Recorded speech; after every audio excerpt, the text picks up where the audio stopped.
یوتهم کورونه د دوی نارند اورنا دا رسول الله صلی الله علیه وسلم په هغه موقع کې ویلی وا چې څنګه خندقو او دی خندقونه کندل او دی نماز دیګر مونږ لاړو او پیغمبر علیه السلام دا اولی چې مونږ نماز دیګر مونږ قضا کړو الله تعالی د دې کورونه او د دې قبرونه د اور نه ډکي نو هغه نه خدایو دلیل ملاو چې نماز دیګر مونږ دې لفظي معنا د اوستا منځنه نو کله ورځي منځونه حساب کې سره نماز دیګر مونږ هغه منځنه ده خو بهر حال ډیر احادیث او روایت او د صحابه کرام او د مفسرینو دا نماز دیګر باندې کړي او دین علاوه د هر یو منځ د لپاره د استاد تشریح هم شوی دا بعضی مفسرینو کړی ده لکه مثلا د شپې او د ورځې په منځ کې مراد ده نو سحر منځ شو مثلا د ورځې منځنه منځ نو منځنه وخت ماسپخین د ماسپخین منځ شو د منځونو منځنه منځ مازدیګر منځ شو د شپې د راتلو د ورځې ختمې دوه منځ نو ماخام منځ شو د شپې د څملاستو د سحر د راپاتې دوه منځ نو ماسختن منځ شو نو هر یو باندې فټ کیږي په دې هر یو باندې او خاص مراد د نماز ذکر ده خدا هر یو باندې فټ کیدل د پاره د مخکینه آیت مخکینی حصہ ده حال الصلوات نو ټول منځونه مراد دي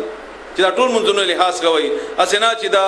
صرف د مازدیګر منځ وای چې د الله تعالی ویل دي دا ټول طرف ته اشاره ده وقوموا او ادرګی تاسو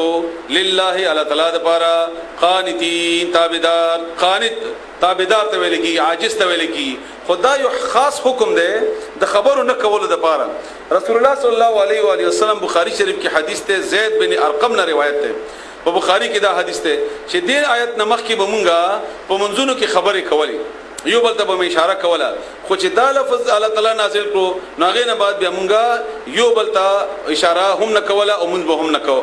خبرې به هم نه کولې همدارنګه د جابر رضی الله تعالی عنہ روایت ده چې مونږ به کله سلام ګرځو السلام علیکم ورحمت الله نو دې سره مونږ لاس اشاره کوله او د بل طرف زموږ لاس اشاره کوله چې کله دا آیت نازل شو نو بیا مونږ بلا سنا په دې باندې خو ورانونه باندې او مونږ بلا سره اشاره نه کوله او دینه بعد به الله سره اشاره کول او غیره د هر څه من دي او دا حدیث هم تاسو اوریدل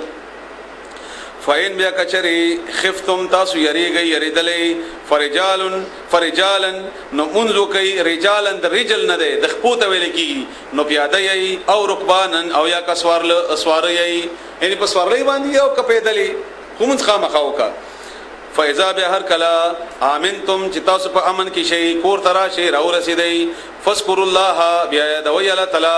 کمالک څنګه علمکم خذلی دی هغه تاسو ته ما هغه لم تکونو چې نو تاسو مخکې تعلمون چې په هدی باغی مخکې نه پوی دی الله خدل یعنی مثلا سوالې روانه ده ته اجازه نه درکې یا ته نه شي کولای چې غینه کوس شي یا مجبوری ده یا امن نشته یا ستا اختیار نشته نو په مغ وخت کې منځو کا